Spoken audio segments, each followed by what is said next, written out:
विराट कोहली को test cricket से संन्यास लिए हुए भी कुछ दिन हो चुके हैं, लेकिन एक जवाब करोड़ों क्रिकेट फैंस को नहीं मिला है, मुझे भी नहीं मिला है, आपको भी नहीं मिला होगा कि क्यों आखिर विराट कोहली ने अचानक से टेस्ट क्रिकेट से संन्यास लिया। आईपीएल के चलते हुए ये डिसीजन कैसे आया? तो कुछ कुछ गैसेस किए जा रहे हैं, कुछ कुछ कयास लगाए जा रहे हैं कि क्या हुआ होगा।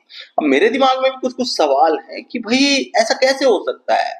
अगर बॉर्डर गावस्कर ट्रॉफी की वजह से ये फैसला आया है, चाहे तो ये विराट ने खुद से फैसला लिया है, ये इनको बोला गया है फैसले के लिए, तो मुझे समझ नहीं आता कि बॉर्डर गावस्कर ट्रॉफी के तुरंत बाद ये फैसला क्यों नहीं आया था। क्यों बॉर्डर गावस्कर ट्रॉफी के बाद विराट कोहली डोमेस्टिक क्रिकेट खेले, वो भी इतने साल बाद खेले, क्यों इनकी फॉर्म को खोजा जा रहा था? और दूसरा सवाल कि क्यों आईपीएल के बीच में विराट कोहली हमें रेड बॉल क्रिकेट की प्रैक्टिस करते हुए दिख रहे थे? क्या वो इंग्लैंड टेस्ट सीरीज की तैयारी नहीं कर रहे थे?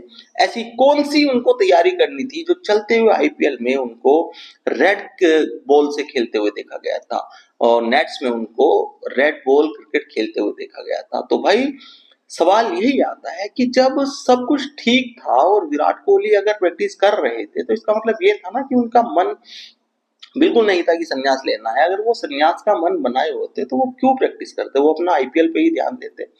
और एक मैच हुआ था, आपको देखा होगा कि आईपीएल का एक मैच जीती थी आरसीबी। सारे आरसीबी के जो खिलाड़ी थे वो सेलिब्रेट कर रहे थे, और विराट कोहली ड्रेसिंग रूम में बहुत गुमसुम से बैठे थे। वहां से सीन समझ आया था कि भाई यहाँ से वो डिसीजन आया था जब विराट कोहली को या तो बोला गया कि आप संन्यास ले लीजिए, या विराट कोहली ने खुद से डिसीजन लिया, लेकिन वो बहुत दुखी थे।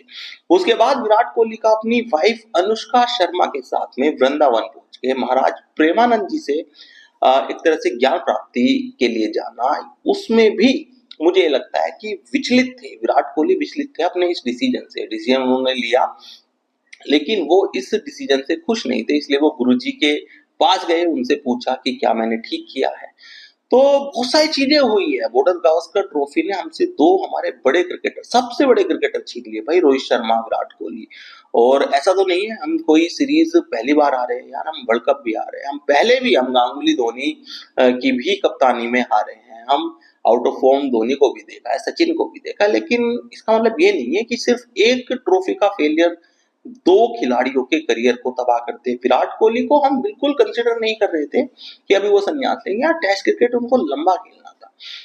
सचिन के 100 शतक का जो रिकॉर्ड था, हम सिर्फ विराट कोहली के हाथों टूटते हुए देखना चाह रहे थे, और यही पॉसिबल था, और कोई खिलाड़ी मुझे दिख भी नहीं रहा। रोहित शर्मा एक अलग लेवल के खिलाड़ी है, वो शतक और दोहरे शतक के ऐसे नहीं जाते कि उनको मतलब कोई रिकॉर्ड के पास जाना है, और ना वो कोई इस तरह की इंटेंशन रखते हैं। लेकिन विराट कोहली जब लगातार शतक मारते हुए 82 शतक उनके हो गए, तो अभी सिर्फ 18 शतक दूर थे वो, और 18 नंबर इनकी जर्सी का भी देखिए कमाल की चीज है। उस रिकॉर्ड से ये 18 नंबर दूर थे, 18 इनकी जर्सी का भी नंबर है। तो यार क्या हुआ ऐसा? नहीं मिल पा रहा जवाब भाई, नहीं मिल पा रही है संतुष्टि।